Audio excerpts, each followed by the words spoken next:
स्मिता सिंह आज आपको कक्षा 7 के अध्याय 9 को पढ़ाऊंगी, जिसका नाम है क्यू बेसिक का परिचय। तो बच्चों, आज अब मैं आपको ट्रांसफ़र ऑपरेशन के बारे में बताऊंगी। ट्रांसफ़र ऑपरेशन जो होता है, जब हम प्रोग्राम को रन करते हैं या प्रोग्राम को क्रियान्वित करते हैं, तो उसके जो क्रियान्वित करने का जो क्रम होता है, उसका नियंत्रण एक स्थान से दूसरे स्थान पे चला जाता है, अर्थात प्रोग्राम के एक स्टेटमेंट से दूसरे स्टेटमेंट पर चला जाता है, जिसको हम ट्रांसफ़र ऑपरेशन कहते हैं। और ये ऑपरेशन दो प्रकार के होते हैं, अनकंडीशनल ट्रांसफ़र और कंडीशनल ट्रांसफ़र। इसमें जो अनकंडीशनल ट्रांसफ़र होता है, इसमें प्रोग्राम का क्रियान्वयन किसी भी स्टेटमेंट पे डायरेक्ट जा सकता है। मतलब ये जो भी कंडीशन, यहाँ कोई कंडीशन मायने नहीं रखती है। यहाँ पे जो स्टेटमेंट होता है, उसको हम प्रोग्राम की जो हमारा कंट्रोल है, उसको हम पीछे के स्टेटमेंट पे भी ले जा सकते हैं और प्रोग्राम के जो आगे के स्टेटमेंट्स हैं उस पर भी ले जा सकते हैं। तो इसमें जो अनकंडीशनल ट्रांसफ़र है, वो गो टू स्टेटमेंट के द्वारा किया जाता है। क्यू बेसिक में go to statement, go to को हम इस प्रकार से लिखते हैं, और ये क्यू बेसिक में go to statement unconditional transfer के लिए प्रयोग किया जाता है। और यह स्टेटमेंट प्रोग्राम का नियंत्रण बिना कोई निर्णय लिए आगे की या पीछे की दिशा में चला जाता है। और गो टू स्टेटमेंट जो है, लिखने के लिए हम लेबल नाम का प्रयोग करते हैं, प्रयोग करके नियंत्रण बदलता है। और हम गो टू स्टेटमेंट को जो सिंटैक्स होता है, इसका इस प्रकार से होता है, go to label,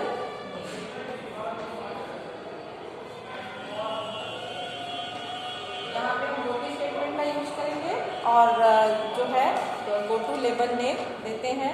for example, अगर इसी गो टू स्टेटमेंट को आपको लिखना है, तो एक हम उदाहरण से इसको बता सकते हैं।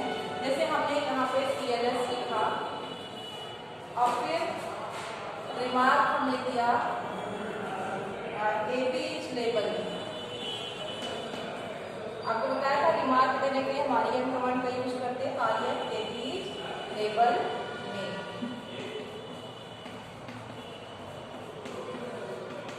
ये हमने इस तरह से रिमार्क लिखा। उसके बाद AB, तो यहाँ देखिए ये AB जो है, यहाँ पे AB क्या है, लेबल नेम है, और हम यहाँ पे प्रिंट कराना चाह रहे हैं print the value of A।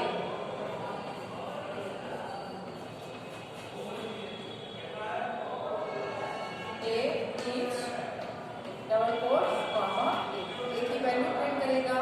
और जब हम यहाँ पे गो टू AB हमने दे दिया। अब देखिए, जब हम प्रोग्राम की लाइनें लिखे, यहाँ पे हमें AB लेबल नेम जो है ये रिमार्क लिखा है, टिप्पणी लिखी है।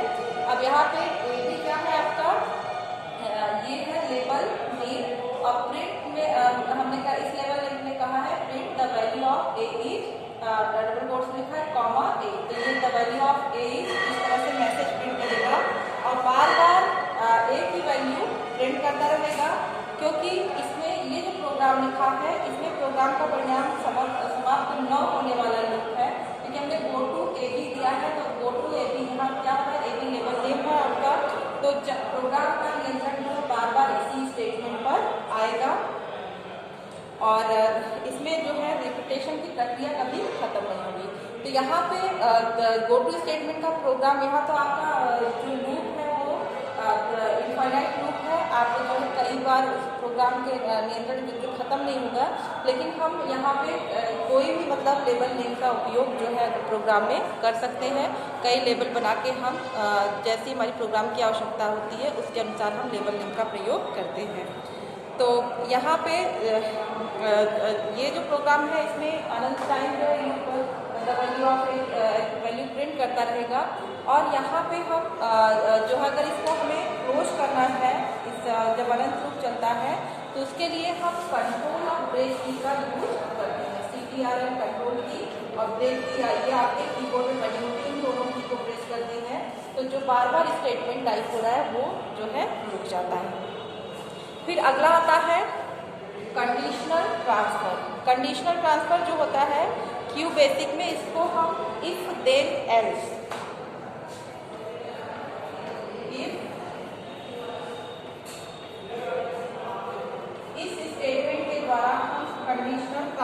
लिखते हैं, मतलब जो प्रोग्राम का क्रियान्वयन होता है वो कंडीशन के ऊपर डिपेंड होता है। यह स्टेटमेंट निर्दिष्ट कंडीशन या शर्त का परीक्षण कर आगे बढ़ता है। प्रोग्राम में जब आप इस स्टेटमेंट का प्रयोग करते हैं तो आपको कम से कम एक कंडीशन और 2 एक्शन को निर्दिष्ट करने की आवश्यकता होती है। तो यहाँ पे कंडीशन इफ देन में इसमें हम पहली कंडीशन लिखते हैं और देन एल्स पार्ट में हमारी जो दूसरी कंडीशन होती है उसको लिखा जाता है। तो कंडीशनल स्टेटमेंट में जो प्रोग्राम का एग्जीक्यूशन कंडीशन के ऊपर डिपेंड करता है। अगर कंडीशन आपकी सेटिस्फाई होती है तो इफ पार्ट एग्जीक्यूट होता है, अदरवाइज ये एल्स पार्ट जो है एग्जीक्यूट करता है। और इसका जो सिंटैक्स होगा, अब देखिए यहाँ पे जो इफ कंडीशन है, इफ देन एल्स कंडीशन है, उसमें हम केवल इफ कंडीशन को इस तरह से लिख सकते हैं कि इफ आपका कंडीशन देन एक्शन, अगर आपका कंडीशन सेटिस्फाई होता है तो ये एक्शन एग्जीक्यूट होगा, क्रियान्वित होगा।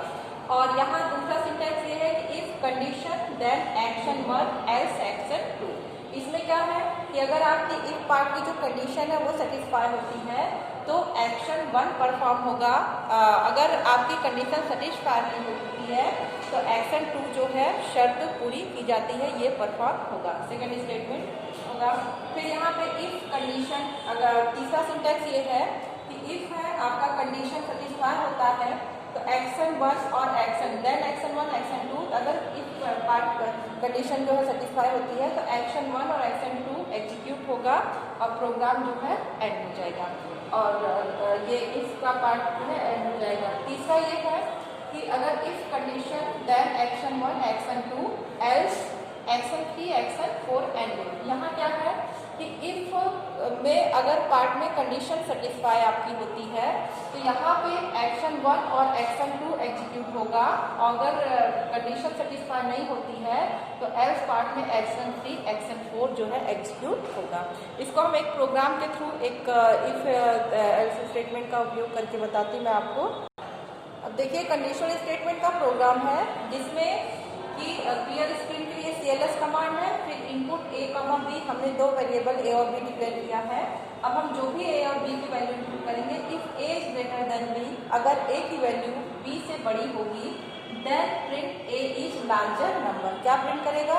A is larger number. अगर आपकी ये condition A is greater than B गलत होती है, मीन्स आपका B बड़ा है, तो उस केस में A is larger number print नहीं करेगा, ये प्रिंट करेगा else B is larger number. तो एल्स पार्ट जो एग्जीक्यूट होगा और मैसेज क्या प्रिंट करेगा आपका B इज लार्जर नंबर। तो 2 नंबर में से अगर पहला नंबर आप बढ़ा देते हैं तो A is larger number print करेगा, अगर आप दूसरा नंबर बढ़ा देंगे तो B इज लार्जर नंबर, इस तरह से ये प्रिंट करेगा। तो इस तरह से हम इफ एल्स का यूज करते हैं।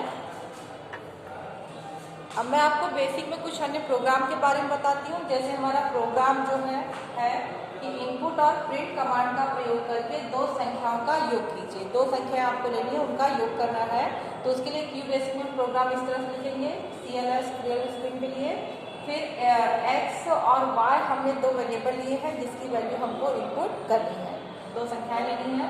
तो इसमें input enter the first number double quotes comma x लिखेंगे, तो जो वैल्यू स्टोर होगी वो x प्लेस पे स्टोर होगी। इसी तरह से enter the second number double quotes comma y, मतलब जो वैल्यू स्टोर होगी वो y प्लेस पे स्टोर होगी। अब इन x और y प्लेस की वैल्यू को ऐड करना है आपको, तो z इक्वल टू हम लिखेंगे x प्लस y। तो ये x और y में जो नंबर है उनका जोड़ प्रदर्शित होगा, वो कहाँ स्टोर होगा? z में। अब हम इस z की वैल्यू को प्रिंट कराते हैं, ये प्रिंट z जो है यहाँ पे प्रिंट होगा। तो इस तरह से 2 संख्याओं के योग के लिए हम प्रोग्राम लिखते हैं। अब देखिए ये एक प्रोग्राम है जिसमें लिखा है एक प्रोग्राम बनाइए जिसमें 3 विषयों के अंक इनपुट कराइए और फिर योग और औसत को कैलकुलेट करके परिणाम प्रदर्शित कीजिए। ये प्रोग्राम का नाम है। तो आपको क्या करना है, 3 कोई भी विषय लेने हैं और उसको जो है उनका योग निकालना है, उन विषयों के अंकों का योग निकालना है और फिर उसके एवरेज निकालना है और उस योग और एवरेज को प्रिंट कराना, औसत को प्रिंट कराना है। तो इसमें हम मान लेते हैं कि हमारा जो विषय है वो M1, M2, M3 है। तो इस प्रोग्राम को हम इस प्रकार लिखेंगे, पहले CLS क्लियर स्क्रीन, फिर रिमार्क कर देंगे program for calculating the average. ठीक है, आपको सम भी निकालना है, टोटल भी निकालना है, एवरेज भी निकालना है, क्योंकि जब तक आप टोटल नहीं निकालेंगे तब तक एवरेज आपका नहीं आएगा। तो यहाँ पे input enter marks of first subject double quotes comma M one, यहाँ से हम विषय जो है पहले विषय का जो है मार्क्स इनपुट करेंगे। फिर input enter marks of second subject double quotes comma M2, इसका मतलब ये हुआ कि हम M2 विषय जो है उसके मार्क्स को इनपुट करेंगे। फिर हम 3 विषय हैं इसलिए हम 3 लिए हैं, input enter marks of third subject, तीसरे डबल कोट्स कॉमा M3 जो लिखा है इससे हम तीसरे विषय M3 का मार्क्स जो है इनपुट करेंगे। जब M1 M2 M3 के नंबर हमने इनपुट कर दिया, टाइप कर दिया, उसके बाद जो है total equal to M1 plus M2 plus M3, तो जो M1 M2 M3 का जोड़ है वो क्या बताएगा, टोटल को, तो इससे तीनों विषयों का जोड़ा जाएगा। अब एवरेज के लिए हम ABG यूज कर रहे हैं शब्द, ABG equal to total by 3, मतलब यहाँ पर हमारे कितने विषय हैं, 3, 1 2 3, तो इसको जो भी हमारा इनका टोटल आया उसको हम 3 से डिवाइड करेंगे। तो 3 से डिवाइड करने के बाद अब हम एवरेज टोटल को प्रिंट कराना है, एवरेज को प्रिंट कराना है। तो प्रिंट मैसेज दिए डबल कोट्स में the total marks are equal to जो है डबल कोट्स कॉमा टोटल। अब यहाँ से हम टोटल जो भी योग आया है उसको प्रिंट करा देंगे और फिर प्रिंट से print the total the average marks are equal to double quotes comma ABG। तो यहाँ से जो हमारा एवरेज आया है, औसत आया है, उस औसत को हम प्रिंट कराएंगे। तो ये 3 विषयों के जो है एवरेज के लिए प्रोग्राम था, 3 विषयों के जो अंक थे उनके जोड़ और उनके योग के लिए और उनके एवरेज के लिए प्रोग्राम था, औसत के लिए प्रोग्राम था।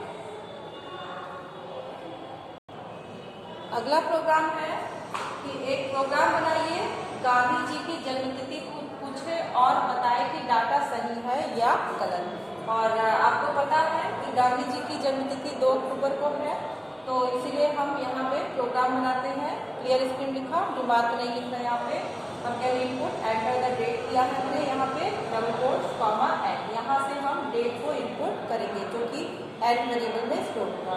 फिर यहाँ पे input enter the month double quotes comma and dollar, and dollar जो है यहाँ मंथ जो है हमारा कैरेक्टर में है, स्ट्रिंग में है, मतलब शब्द में है, तो इसीलिए हम यहाँ पे एंड डॉलर सिंबल लिए हैं। तो स्ट्रिंग के लिए डॉलर का यूज किया जाता है, नंबर के लिए हम केवल वेरिएबल का नाम ही लिखते हैं। अब यहाँ पे if N equal to 2 then if N dollar equal to October, यहाँ पे अगर एन की वैल्यू 2 है और जो है अक्टूबर है एन की वैल्यू मतलब 2 अक्टूबर है, तो then print birthday is right. तो क्या मैसेज प्रिंट करेगा कि बर्थडे क्या है, सही है। और उसके बाद एल्स, अगर मान लो आपने 2 अक्टूबर नहीं इनपुट किया, कुछ और नंबर इनपुट कर दिया है, तो यहाँ पे प्रिंट डेट इज रॉन्ग, इस तरह से मैसेज प्रिंट करेगा और एंड इफ स्टेटमेंट ऐड हो जाएगा। तो ये जो है इफ और एल्स का प्रोग्राम है जो हम इस तरह से लिखेंगे, बर्थडे चेक करेंगे। अब एक और प्रोग्राम है, ये मैं आपके लिए होमवर्क देती हूँ कि एक प्रोग्राम बनाइए और उसमें प्राप्त औसत अंकों के अनुसार ग्रेड दीजिए। और ग्रेड जो है इस प्रकार से रहेंगे कि ग्रेड प्रिंट करना है जिसमें लेस देन इक्वल टू 90 तो ग्रेड ए होगा, और लेस देन इक्वल टू 75 और लेस देन 90 तो ग्रेड बी होगा। और नंबर आपका जो है लेस देन इक्वल टू 60 और लेस देन 75 है तो ग्रेड सी होगा, और लेस देन इक्वल टू 50 और लेस देन 60 है तो ग्रेड डी होगा, वरना ग्रेड ई होगा। तो ये प्रोग्राम आपके लिए होमवर्क है, आप इसको करके जो है देखिएगा कि किस प्रकार से ये होता है। और यही आपका ये अध्याय जो है क्यू बेसिक का परिचय ये समाप्त होता है।